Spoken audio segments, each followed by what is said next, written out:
Ya, Assalamualaikum warahmatullahi wabarakatuh, teman-teman. Ini saya menambahkan bagian dari kisi-kisi analisis algoritma ya pada materi pertemuan ke-7 yaitu algoritma non rekursif. Jadi algoritma non rekursif ini berkaitan erat dengan induksi matematika atau matematika yang menggunakan notasi sigma. Dalam hal ini induksinya menggunakan notasi sigma. Mengapa? Karena operasi sigma ini cukup unik, teman-teman. Jadi operasi sigma itu mewakili operasi perulangan. Nah, algoritma rekursif itu cirinya adalah menggunakan perulangan, ya, tidak memanggil fungsinya sendiri. Oke, jadi di dalam kisi-kisi itu ada soal seperti ini, teman-teman ya. Cara pengerjaannya ini nanti akan menampilkan rumus-rumus di dalam sigma itu yang akan Anda gunakan nanti, bisa berguna ketika Anda mengerjakan ujian. Oke, ini pada soal kisi-kisi ada soal seperti ini ya, teman-teman ya. Jadi sigma untuk i dari 0 sampai dengan n-1 melakukan sigma terhadap ini ya, sigma lagi di dalamnya sigma j sama dengan 0 sampai dengan i-1. J sama dengan 0 mengikuti i sampai dengan i-1 untuk operasi i plus j. Jadi operasi i plus j nya itu dilakukan dengan ini ya, sigma j sama dengan 0 sampai dengan i-1, kemudian dijumlahkan lagi dari rentang i sama dengan 0 sampai dengan n-1. Nah, kalau kita jabarkan prosesnya, teman-teman, seperti ini ya. Ini kita mulai perulangan yang paling luar itu adalah perulangan i, yaitu i sama dengan 0. Nah, ketika i sama dengan 0 itu melakukan apa? Melakukan sigma dari j sama dengan 0 hingga dengan i min 1 ya. Nah, tapi karena i-nya sama dengan 0, maka di sini yang dilakukan adalah j sama dengan 0 gitu, teman-teman. Yang j sama dengan min 1 nggak dilakukan karena nggak mungkin kalau i-nya min 1, teman-teman ya. Nah, kemudian ketika untuk i sama dengan 1, nah, ketika i sama dengan 1 berarti di sini sigma dari j sama dengan 0 sampai dengan j sama dengan 0, karena i min 1-nya yaitu 1 kurang 1 itu 0 ya. Berarti setiap atau pada i sama dengan 1 itu melakukan perulangan j sama dengan 0 saja, yaitu operasi i plus j, 1 ditambah 0 ya, j-nya 0. Nah, dan seterusnya. Ketika i-nya sama dengan 2, dia melakukan operasi perulangan j sebanyak dari j sama dengan 0 sampai dengan j sama dengan 1. Karena apa? 1 adalah i-1, i-nya ketika 2 yaitu 2 kurang 1, 1 ya. Dan seterusnya. Dan ini, teman-teman, kalau kita perhatikan ya, dan seterusnya sampai dengan i5. Ini berarti adalah jumlah deret aritmetika dengan selisih 1 ya, teman-teman ya. Kalau dulu di SMA atau SMP, teman-teman sudah pernah belajar menghitung jumlah deret aritmetika. Hanya saja di sini tidak sampai dengan n, tapi sampai dengan n-1. Ya, itu mirip saja ya, mirip seperti rumusnya seperti dulu ya. Jadi ini kalau kita jabarkan untuk proses perulangan i-nya itu total perulangan i-nya adalah 1 ditambah 2 tambah 3 ditambah seterusnya sampai dengan n-1. Nah, untuk menghitung jumlah i-nya itu berarti kita cukup menggunakan ini n per 2, dari rumus dasarnya ya, ini ya, n-1 atau bilangan paling belakang ditambah bilangan atas, bilangan awal ya, kemudian dikalikan dengan sebanyak n-1 dibagi 2 ya. Rumus dasarnya kan kalau dari 1 tambah 2 tambah 3 sampai dengan n itu adalah n bilangan terakhir ditambah 1 bilangan awal dikalikan dengan sebanyak deretnya itu n dibagi 2, seperti ini. Tapi karena di sini banyaknya deret itu adalah n-1, maka di sini n-nya diganti n-1 per 2, kemudian n-nya diganti n-1 ditambah 1, sehingga rumusnya jadi seperti ini ya. Rumus jumlah banyaknya perulangan i adalah n kali n-1 per 2. Tapi apakah selesai sampai di sini? Nah, di bagian ini sebenarnya saya ralat ya, sudah saya tuliskan di sini. Ini on kuadrat itu hanyalah pada perulangan yang ini ya, sigma i-nya atau perulangan i-nya, teman-teman. Nah, padahal di dalam sigma i itu masih ada sigma j. Sigma j-nya mengikuti i. Nah, i terbanyaknya itu adalah i ketika sama dengan n-1. Jadi ibaratnya ini ya, total i-nya, total perulangan yang dilakukan oleh i itu sebanyak n kali n-1 per 2. Nah, setiap i-nya itu masih melakukan berapa perulangan? Nah, masih melakukan sebanyak j perulangan. Nah, j terbanyaknya itu adalah n, teman-teman. Karena j terbanyak nanti akan mengikuti i-1. I terbanyak adalah i-1 terbanyaknya adalah ketika sama dengan n-1. Berarti sama saja semua prosesnya, kompleksitasnya adalah ini jumlah total dari I-nya dikalikan dengan N, karena perulangan J terbanyak adalah N. Sehingga di sini kelihatan untuk notasi ini ya, untuk notasi sigma di dalam sigma ini kompleksitasnya adalah big O N pangkat 3. Ini sudah saya jelaskan di sini ya. Jadi pada setiap I itu melakukan perulangan J sebanyak N, ya, sehingga total worst case-nya atau total untuk J paling kompleksnya itu adalah J yang sebanyak dengan N ya. N. Nah, maka jumlah I-nya ini masih dikalikan dengan N ya. Jadi N kali N-1/2 kali N, sehingga big O-nya adalah N pangkat 3. Nah, itu kalau diselesaikan dengan kita menjabarkan setiap tahap per tahap dari sigmanya ya. Jadi yang terdalam ini adalah sigma J-nya mengikuti dari J0 sampai dengan I-1, kemudian yang terluar adalah perulangan I ya untuk sigma I-nya. Nah, kalau soalnya seperti ini, yang seperti tadi, tanpa menggunakan penjabaran tapi menggunakan perhitungan notasi sigma bagaimana? Nah, maka kita jabarkan dengan seperti ini. Jadi soalnya adalah sigma I sama dengan 0 sampai dengan N-1 untuk menjumlahkan ini sigma dari J sama dengan 0 hingga I-1 ya, untuk dalam kurung I plus J ya. Jadi I plus J ini dijumlahkan oleh perulangan dari J sama dengan 0 sampai dengan I-1, dan ini sigma ini berulang dari I sama dengan 0 sampai dengan N-1. Bagaimana? Nah, supaya tidak bingung, kita harus menggunakan sifat-sifat dari sigma ya teman-teman ya.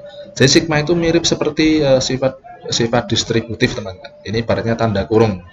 Nah, ini kalau kita pecah berlaku seperti ini ya. Notasi sigmanya, intervalnya masih sama seperti di soalnya, kemudian dipecah. Ini di dalam kurung ini bisa sendiri-sendiri ya. Seperti ini. Sigmanya sama, kemudian ini untuk I ditambah dengan sigmanya sama, kita pecah untuk J. Nah, ini masing-masing bisa kita hitung teman-teman. Nah, untuk bagian yang ini kelihatan ya, hasilnya adalah sigma I sama dengan 0 sampai dengan N-1 untuk I kali I. Nah, mengapa I kali I? Mengapa yang ini sigma J dari 0 sampai dengan I-1 untuk I itu jadi I ya, sehingga kita tinggal menghitung ini ya. Kenapa ini menjadi I kali I? Nah, karena ini teman-teman buktinya ya. Jadi sigma ini itu menjadi I kuadrat itu karena nih sigma I dari J sama dengan 0 sampai dengan I-1 itu sama saja kita menjumlahkan nilai I ini ya dari J sama dengan 0 sampai dengan I-1. Ingat ya teman-teman, apabila ada sigma dari J sama dengan 0 sampai berapa di sini, ini pasti artinya adalah dari 0 itu naik satu tingkat, naik satu tingkat perulangannya ya, sampai dengan J sama dengan yang di atas ini, batasnya ini. Nah, karena di sini cuma I ya, maka ini dijumlahkan I-nya. Untuk J sama, ketika J sama dengan 0 itu I, untuk J sama dengan 1 tambah I, untuk J sama dengan perulangan J sama dengan 2 itu tambah I, dan seterusnya sampai ditambah I lagi sehingga perulangan ke J sama dengan I-1. Nah, ini kalau kita cermati teman-teman, dari J sama dengan 0 sampai dengan I-1 itu sama saja 0 sampai dengan I-1 itu sama saja sebanyak I ya. Coba kalau Anda tidak percaya, dari 0 sampai dengan 6 itu sama saja 0 sampai dengan 6 kurangi 1 itu sama saja 6 banyaknya ya. 0 sampai dengan 6 kurangi 1 itu adalah 0 sampai 5, itu ada sebanyak 6 angka, yaitu angka 0 sampai dengan angka 5 itu ada 6. Maka dari sini banyaknya penjumlahan I-nya itu sebanyak I, sehingga bisa kita tuliskan di sini I kuadrat atau I kali I ya. Jelas ya teman-teman ya. Oke. Setelah itu dari sini menjadi seperti ini ya. Sigma J sama dengan 0 sampai dengan I-1 untuk J, berarti J-nya berganti dari 0 sampai dengan I-1 ya. Nah, bisa ditulis seperti ini. 0 tambah 1 tambah hingga sampai dengan I-1. Berarti ini penjumlahan deret aritmatika dengan satu tingkat ya. Kemudian sigmanya masih sama, masih I dari 0 sampai dengan N-1. Ini menjadi seperti ini. Nah, kemudian kita hitung teman-teman. Berarti ini menjadi sigma I sama dengan 0 hingga dengan N-1 untuk I kuadrat ditambah dengan sigma I sama dengan 0 hingga N-1 untuk ini ya. Ini deret aritmatika, rumusnya sama, ini tambahkan ini dibagi 2 ya, dikalikan dengan I, karena dari 0 sampai dengan I-1 itu sebanyak I. Nah, hasilnya seperti ini deret aritmetika biasa, teman-teman. Oke, ini kita lanjutkan. Yang ini berarti masih tetap seperti ini, kemudian ditambahkan dengan sigma I sama dengan 0 sampai dengan n-1. Ini I kuadrat kali I min 1. Nah, ini bisa kita pecah lagi, teman-teman. Sama dengan ya, ini tetap sama, sigma I sama dengan 0 sampai dengan n-1 I kuadrat ditambah dengan ini kita pecah menjadi sigmanya sama ya, sigma I sama dengan 0 sampai dengan n-1 kalikan dengan I kuadrat per 2 dikurangi sigma. Nah, jadi berlaku seperti ini, dikurangi sigma I sama dengan 0 sampai dengan n-1 I per 2, teman-teman ya, I per 2. Oke, pada bagian ini ya, pada bagian ini kan sigmanya sama, teman-teman ya, sigmanya sama berarti kita bisa jadikan 1, kemudian ini adalah 1 ditambah setengah ya, berarti 3 per 2. Kalau kita keluarkan ini 1 ditambah setengah itu kan 3 per 2, berarti 3 per 2 kalikan dengan sigma I sama dengan 0 hingga n-1 untuk I kuadrat ya. Jadi ini mirip seperti distributif, teman-teman ya. Ini kan sigma I kuadratnya sama, tinggal koefisiennya dikeluarkan jadi 3 per 2 dikurangi dengan sigma I sama dengan 0 sampai dengan n-1 untuk I per 2. Nah, teman-teman di sini ya, kita menggunakan rumus yang sudah baku untuk sigma I kuadrat dari I sama dengan 0 sampai dengan n-1 ya. Sebenarnya asal-muasalnya dari sini, teman-teman ya. Nah, kok bisa kalau sigma I sama dengan 1 hingga n untuk I kuadrat atau jumlah I kuadrat dari 1 hingga n itu dirumuskan seperti ini, n kali n plus 1 kali 2n plus 1 bagi 6 ya. Ini asal muasalnya dari induksi matematika ya. Jadi menghitungnya itu ini dari ini, teman-teman, sigma I sama dengan 1 hingga n dalam kurung I plus ini ya, I pangkat 3. I pangkat 3 dikurangi bagian I pangkat 3-nya, teman-teman. Jadi I plus 1 pangkat 3 dikurangi dengan I pangkat 3-nya, kemudian nanti ada I kuadratnya. Nah, sigma I kuadrat itu sama dengan berapa? Ini penjelasannya, asal-muasalnya ini ada pada video yang saya share. Nanti teman-teman ikuti ya dari video yang saya share. Tapi di sini saya langsung menggunakan rumus bakunya supaya kita bisa langsung tahu menghitung dari sini. Oke, nah, dari sini berarti kita lanjutkan ya, teman-teman ya. Bentuk ini berarti 3 per 2 kalikan ini jumlah I kuadrat dari I sama dengan 0 sampai dengan n-1 ya, n-1 berarti sebanyak n ya, jumlah bilangan kuadrat sebanyak n, tapi dimulai dari 0 gitu. Nah, ini hasilnya karena rumus dasarnya ini kita gantikan saja. Kalau menggunakan sigma I sama dengan 0 sampai dengan n-1 untuk jumlah I kuadrat berarti tinggal n-nya kita ganti n-1 sehingga menjadi n-1 kalikan dengan n-1 plus I ya, n-nya diganti n-1 berarti tinggal n-1 plus I, kemudian 2 dikali n-1 tambah 1 dibagi 6 sehingga hasilnya seperti ini. Nah, kalau kita lihat di sini, kalau kita kalikan bagian ini itu adalah n-1 kalikan n kali 2n-1 per 6. n-nya kan pangkat 3 ya, n kali 2n itu n pangkat 3 sehingga big O-nya yang di depan sini sudah n pangkat 3 ya. Kalau yang belakang itu cuma n pangkat 2, sehingga di sini kompleksitas dari operasi ini itu worst case-nya adalah big O-nya itu n pangkat 3, teman-teman. Itu ya, teman-teman ya. Jadi saya tekankan lagi, ini mengapa jadi seperti ini? Itu karena dari rumus ini ya, dari rumus ini itu untuk interval I sama dengan 0 sampai dengan n-1, n-nya diganti n-1. Lalu mengapa jumlah I kuadrat dari I sama dengan 1 sampai dengan n itu dirumuskan seperti ini, 1/6 kali n plus 1 kali 2n plus 1, karena ini berasal dari induksi matematika, dan penjelasan komplitnya itu ada pada video yang saya share, yaitu pada video notasi sigma, teman-teman. Itu menggunakan induksi ya. Jadi kita tidak mencari induksinya, tapi langsung rumus pokok ini seperti ini. Tapi kalau yang sigma I sama dengan 1 sampai dengan n untuk jumlah I itu menggunakan n kali n plus 1 dibagi dengan 2 ya. Itu ya, teman-teman ya. Nah, kok bisa kalau jumlah bilangan kuadrat dari 1 sampai dengan n rumusnya seperti ini? Itu karena jumlah bilangan kuadrat itu adalah deret aritmetika yang lebih dari 1 tingkat, teman-teman. Sehingga itu suku ke n-nya bentuknya polinomial. Kalau kuadrat itu polinomial derajat 2. Tuh, teman-teman. Oke, nah ini salah satu contohnya saya contohkan ya, teman-teman ya. untuk jumlah bilangan kuadrat dari 0 sampai dengan n-1 kuadrat ya. Ini kalau kita lihat dari 0 sampai dengan 1 itu bedanya atau sisinya atau intervalnya itu 1 sampai dengan 4 intervalnya 3, 4 ke 9 intervalnya 5. Kemudian dari 1 3 5 ini intervalnya sama. Oke, karena di sini intervalnya sudah sampai yang sama, berarti di sini bisa kita katakan 2 tingkat ya. Nah, karena ini deret aritmatika dengan 2 tingkat ya, hingga beda yang sama atau interval yang sama itu adalah 2 tingkat, maka ini suku ke n-nya. Suku ke n-nya itu kalau di dalam sigma ya UI ya, tapi ini kalau ini kita bahas secara matematis ini dulu. UN ini adalah suku ke n ya, kita sepakati dulu ya. UN ini adalah suku ke n dirumuskan dengan, karena ini 2 level, 2 tingkat, deret aritmatika 2 tingkat, ini dirumuskan UN sama dengan A n kuadrat plus BN plus C. Gitu teman-teman. Nah, sehingga di sini kita bisa menuliskan untuk suku ke-1 yaitu U1, suku kedua U2, suku ketiga U3, suku keempat U4 ya. Kita ambil 4 deret atau 4 suku di paling depan aja ya teman-teman ya.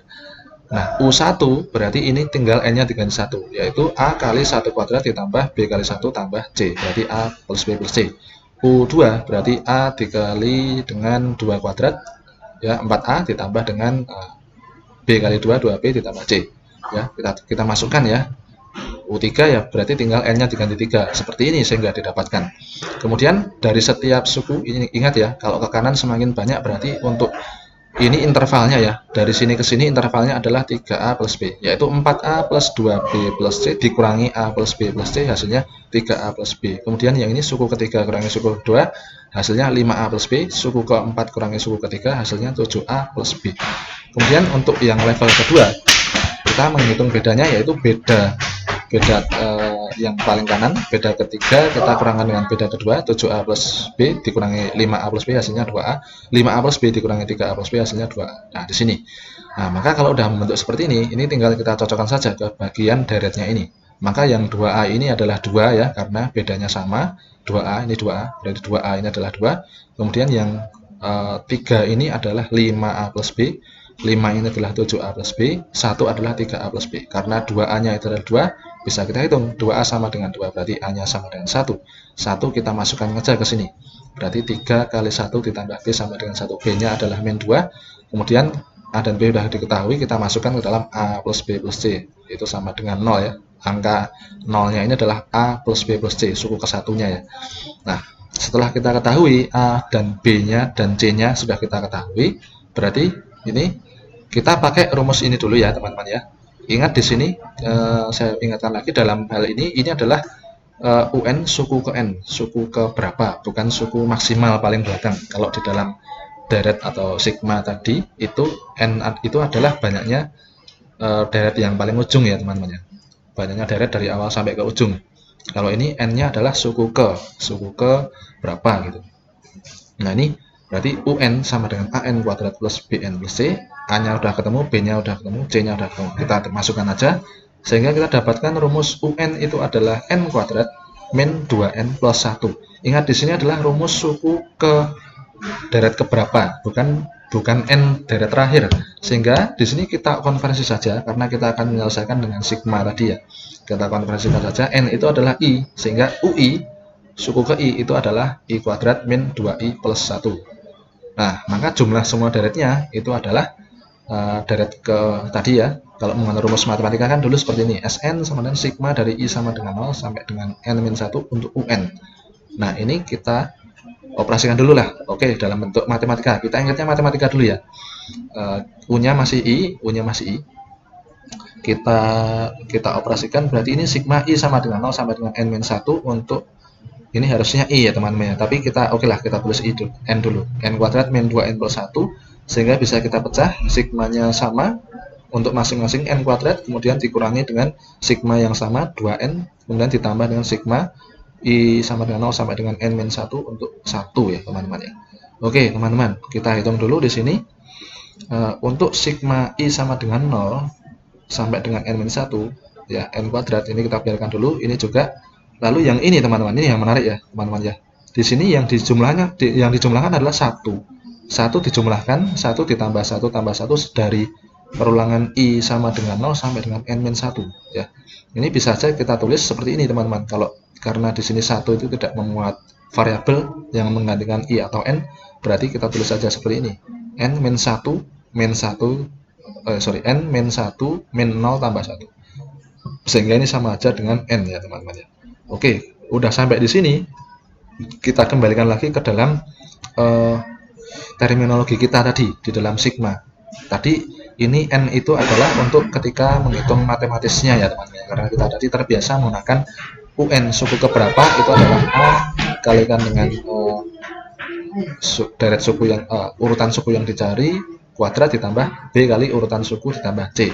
Nah, sekarang n itu kita ganti I. Nah, di sini berarti adalah n-nya kita ganti I, sigma I sama dengan 0, sigma dari I sama dengan 0 sampai dengan n-1 untuk I kuadrat dikurangi 2 kali sigma I sama dengan 0 sampai dengan n-1 untuk I ya. Ya, jadi ini kita ganti I supaya apa? Supaya tidak rancu dengan pengertian n ini. N di sini itu kan jumlah bilangan maksimal, jumlah semua bilangannya. Padahal yang kita cari itu adalah sigma setiap dari sukunya. Nah, setiap dari sukunya itu kita gantikan I. Mengapa tadi saya masih menggunakan n? Karena untuk menyesuaikan dengan rumus matematikanya, teman-teman ya. Ini sebenarnya dari sini ya, dari sini langsung diganti I aja n-nya. Ya, langsung diganti I aja. Oke. Dari sini teman-teman, ini kita bisa menggunakan rumus tadi. Ya. Tadi yang ini adalah n dikali n-1 bagi 2 ya. Kalau yang ini tadi rumusnya agak panjang. Yang ini sigma ini ya seperti ini teman-teman. Nah, ini udah ketemu ya teman-teman ya. Berarti ini juga karena mengandung sigma I sama dengan 0 sampai dengan n-1 untuk I kuadrat, berarti ini juga Big O-nya 3 pangkat 3 karena ada ini ya teman-teman ya, ada n-1 kali n kali 2n-1 per 6 ya. Ya, seperti ini rumusnya teman-teman. Ini rumus dasarnya. Nah, tadi saya ingatkan untuk kalau Anda ingin melihat dari mana asalnya jumlah I kuadrat dari I sama dengan 1 sampai dengan n menjadi seperti ini. Ini dari induksi pada notasi sigmanya. Ada pada video yang saya share. Nanti teman-teman lihat lagi ya. Ada video yang judulnya notasi sigma. Nah, ini rumus dasarnya untuk sigma I sama dengan 0 sampai dengan n untuk jumlah I kuadrat seperti ini. Kalau I-nya dari 0 sampai dengan n-1 ya tinggal kita ganti aja n-nya dengan n-1. Ya, ini n-nya diganti n-1 jadinya ini, kemudian n plus 1, n-nya diganti n-1 ditambah 1 ya jadinya. Kemudian 2n plus 1, karena n-nya diganti n-1 berarti 2 kali n-1 plus 1 dibagi 6. Nah, cuma beda-beda plus minusnya aja, tapi karena ini tetap ya, sehingga ini tetap n pangkat 3 ya teman-teman ya. Kemudian sigma dari I sama dengan 1 sampai dengan n untuk jumlah I, itu rumus dasarnya adalah n kali n plus 1 bagi 2.